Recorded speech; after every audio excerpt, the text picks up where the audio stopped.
को चंदन में घिसा जाता है और उससे अग्नि उत्पन्न हो जाती है। और चंदन की लकड़ी कितनी शीतल होती है आप सब जानते हैं। तो शीतल ऐसी चंदन की लकड़ी को भी अगर आपस में घिसा जाए तो उससे भी अग्नि प्रज्वलित हो सकती है। संत महात्माओं को भी क्रोध आता है। त्वष्टा को क्रोध आया और क्रोध के वशीभूत होकर के त्वष्टा ने ऋग्वेद के मंत्रों के माध्यम से राक्षस की उत्पत्ति करने का संकल्प लिया। और जिसकी उत्पत्ति का संकल्प लिया वो उत्पत्ति इसलिए करना चाह रहे थे यज्ञ के माध्यम से कि देवताओं का संपूर्ण विनाश हो जाए, नाश हो जाए। वैदिक मंत्रों के माध्यम से इस प्रकार पूजन कर रहे थे। मंत्रों का क्रम बदल गया तो दैत्यों की जगह देवता प्रकट हो गया। इच्छा थी कि दैत्य प्रकट हो जाए कोई, लेकिन जो प्रकट हुआ वो पूर्ण रूप से दैत्य भी नहीं था, उसमें देवता के भी गुण आ गए। मंत्रों का क्रम बदल गया। एक बात और, मंत्रों का क्रम बदलने से ऐसा हुआ, लेकिन क्यों? क्योंकि मन में भावना दूषित थी। अगर अच्छे मन से कोई कार्य किया गया होता और मंत्रों का क्रम भले ही थोड़ा बिगड़ गया होता तो परिणाम नुकसानदायी ना होता, लेकिन मन में द्वेष भावना के साथ ऐसा किया जा रहा है ना।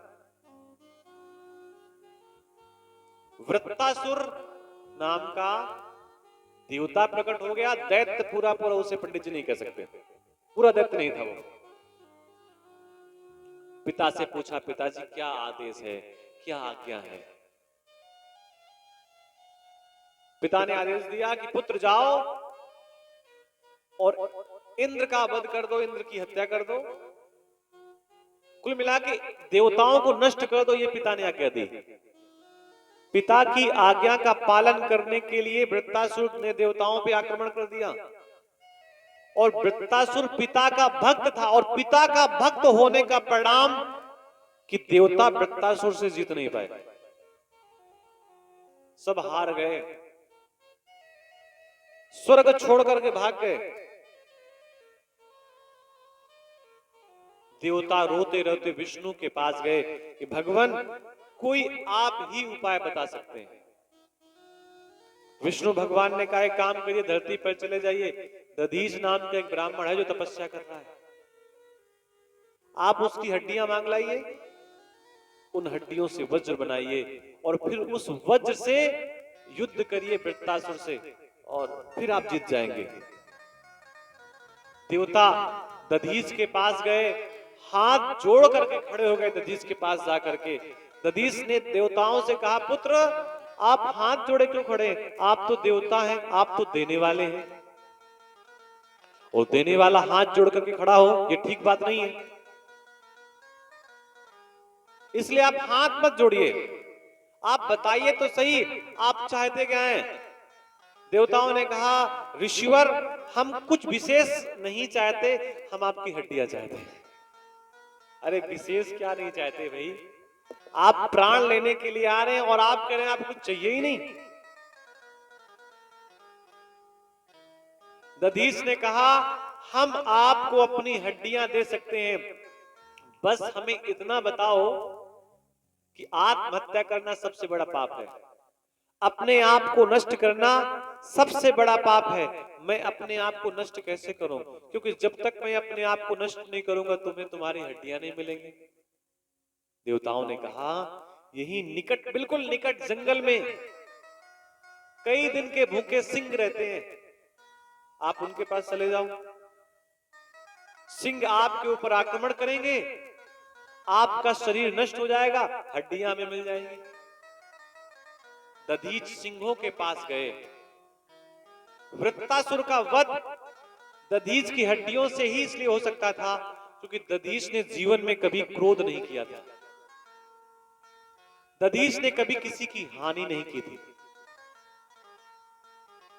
दधीच जब उन सिंहों के बीच में गए, सिंह कई दिन के भूखे थे, सुगंध आई किसी मनुष्य की, दौड़ पड़े, टूट पड़े दधीच के ऊपर, लेकिन पशुओं को पहचान बहुत होती है मनुष्यों से ज्यादा। पशुओं ने दधीच की आंखों की ओर देखा तो मालूम पड़ा ये तो देवता है, ये तो संत है। आंखों की ओर झांक कर देखा दधीच की उन सिंहों ने तो मालूम पड़ा इस व्यक्ति ने तो जीवन में कभी क्रोध नहीं किया, इस व्यक्ति ने कभी जीवन में चींटी को भी पैरों के नीचे कुचला नहीं है, इस व्यक्ति ने कभी किसी का अपराध नहीं किया, ये निरपराधी व्यक्ति है। और ऐसे व्यक्ति के प्राण में ले लूं। सिंहों को अपने आप से ग्लानि हुई, आपस में निर्णय किया हम भूखे मर जाएंगे, लेकिन ऐसे व्यक्ति के प्राण नहीं लेंगे जिसने जीवन भर किसी से प्रेम किया है, जिसने कभी क्रोध नहीं किया। ऐसे व्यक्ति के मैं प्राण नहीं ले सकता। सिंह वापस भूखे चले गए। दधीच पुनः देवताओं के पास आए, कोई दूसरा उपाय हो तो बताओ। देवताओं ने कहा ऐसा करो, अपने शरीर पे मिष्ठान लगा करके चले जाओ, गुड़ लगा करके चले जाओ, शर्करा लगा करके चले जाओ। देवताओं की बात सुनी और अपने शरीर पर गुड़ मिष्ठान लगा करके जब दधीच पुनः पहुंचे, सिंह पुनः आए, लेकिन सिंहों ने देखा कि शरीर से मिष्ठान टपक रहा है, तो सिंहों ने प्रेम से उस मिष्ठान को चाटने का प्रयास किया। मन में भाव आया कि खाएंगे नहीं, प्राण नहीं लेंगे, और केवल शरीर में लगी हुई शर्करा का हम पान करेंगे। उस शरीर में लगी हुई शर्करा का पान किया तो फिर भैया धीरे से उस शरीर की खाल निकल गई, रक्त का स्वाद लगा सिंहों को, फिर वो मांस भी खा गए, फिर वो भूल गए स्वाद में कि ये महात्मा है, ये श्रेष्ठ व्यक्ति है। हड्डियां बची, हड्डियों से वज्र बनाया गया और उस वज्र को लेकर के इंद्र दैत्यों के निकट पहुंचा, वृत्तासुर के निकट पहुंचा। वृत्तासुर ने अपने मंत्रियों से पूछा कि ये बताओ इंद्र के हाथ में नया अस्त्र क्या है। तब मित्रों ने पूरी बात बताई कि इसको वज्र कहते हैं और तुम्हारे प्राण नष्ट हो इसलिए एक महात्मा ने अपने प्राण त्याग दिए। वृत्तासुर ने जब अपने कानों से ऐसी बात सुनी, अस्त्र शस्त्र छोड़ दिए, मन में ये भाव ला करके कि कितना मैं दुष्ट आदमी हूं कि मेरी मृत्यु के लिए एक महात्मा ने अपने प्राण त्याग दिए। मैं इस वज्र के सामने अस्त्र नहीं उठाऊंगा। हाथ जोड़ करके वज्र को प्रणाम किया, वज्र की स्तुति की, भगवान की स्तुति की, और इंद्र ने उस वज्र से वृत्तासुर का वध कर दिया। वृत्तासुर की आत्मा जाकर के परमात्मा से मिल गई। बोलिए जगन्नाथ भगवान की जय हो।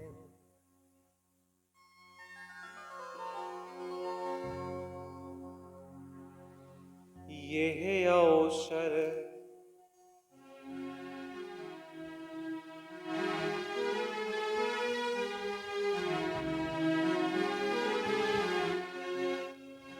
ये अवसर फिर नहीं मिलने का, सत्संग करो सत्संग करो। ये अवसर फिर नहीं मिलने का, सत्संग करो सत्संग करो। ये वक्त नहीं हिल डुलने का, सत्संग करो सत्संग करो। यह वक्त नहीं फिर मिलने का, सत्संग करो सत्संग करो। ये अवसर फिर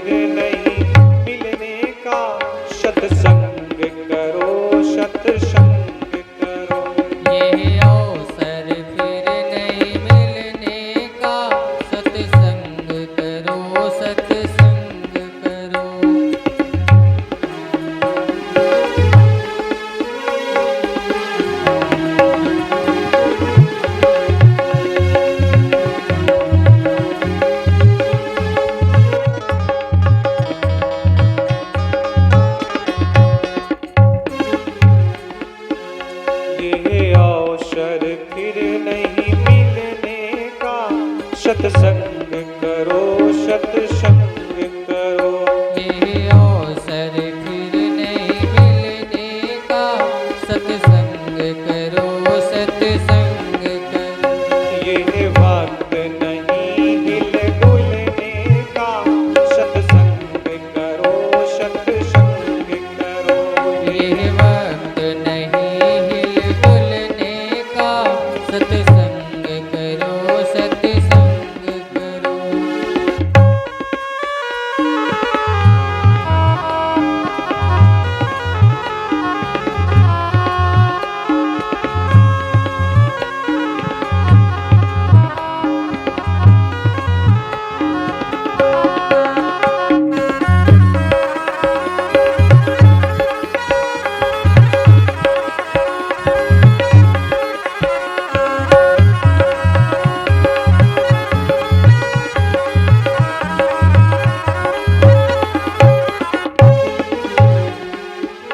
चाहे सारी दुनिया ठुकरावे, चाहे धन दौलत सब लुट जावे।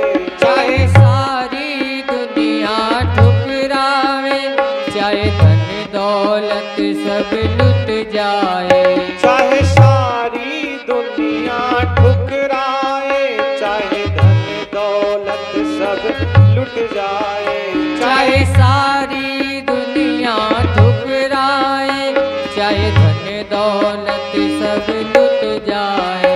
चाहे थाली लोटा बिक जाए, चाहे थाली लोटा बिक जाए, सत्संग करो सत्संग करो। चाहे थाली लोटा बिक जाए, सत्संग करो सत्संग करो।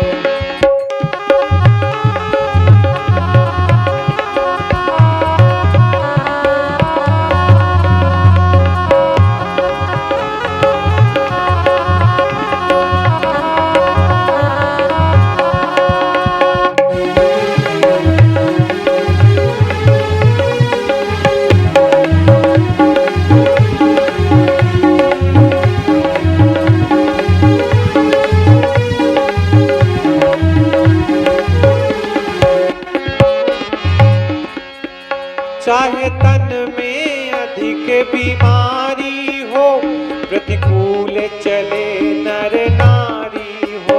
चाहे तन में अधिक बीमारी हो, चाहे नारी हो।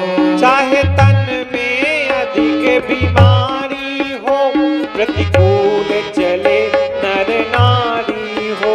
चाहे तन में अधिक बीमारी हो, प्रतिकूल चले नर नारी हो। भाए नहीं बात हमारी हो, भाए नहीं बात हमारी हो, सत्संग करो सत्संग करो। पाए नहीं बात हमारी हो, सत्संग करो सत्संग करो।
करो सत्संग करो।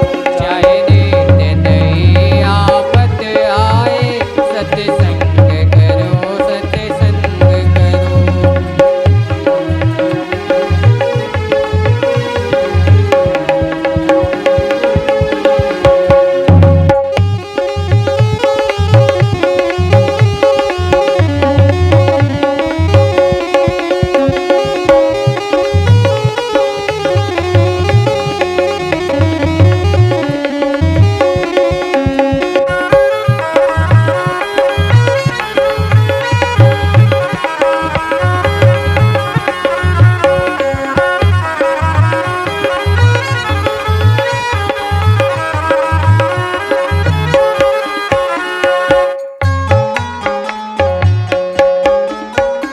व्यवहार सीखना है जिसको, व्यापार सीखना है जिसको। व्यवहार सीखना है जिसको, व्यापार सीखना है जिसको। व्यवहार सीखना है जिसको, व्यापार सीखना है जिसको। व्यवहार सीखना है जिसको, व्यापार सीखना है जिसको। भव पार उतरना है जिसको, भव पार उतरना है जिसको। सत्संग करो सत्संग करो। भव पार उतरना है जिसको, सत्संग करो सत्संग करो। ये अवसर फिर नहीं मिलने का, सत्संग करो सत्संग करो। ये अवसर फिर नहीं मिलने का, सत्संग करो सत्संग करो। ये अवसर फिर नहीं मिलने का, सत्संग करो सत्संग करो। ये अवसर फिर नहीं मिलने का, सत्संग करो सत्संग करो।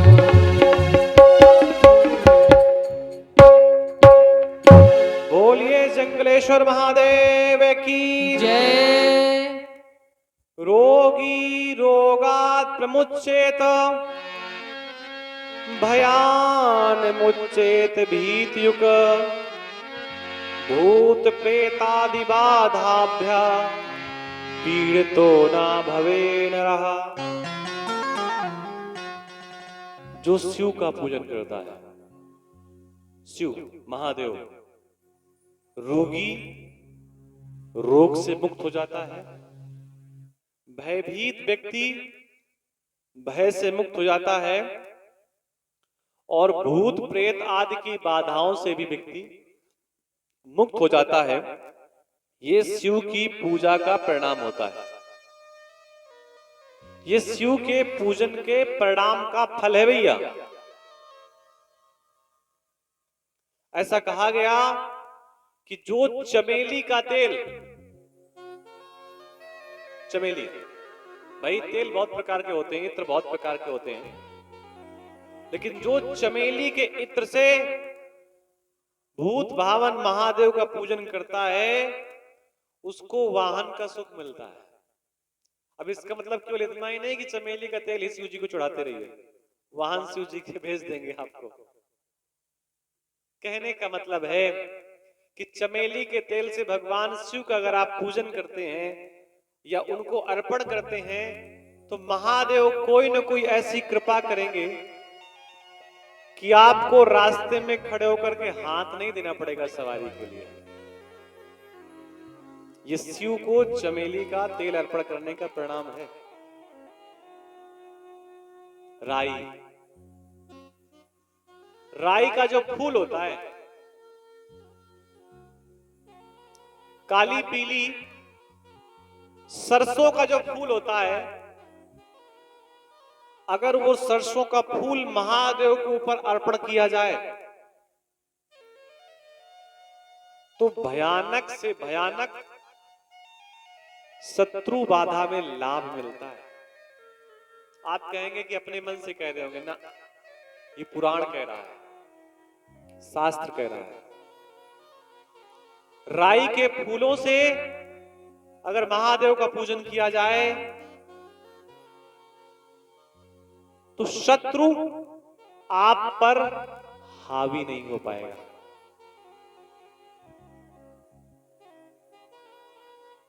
कनेर, कनेर का पुष्प महादेव को इतना प्रिय है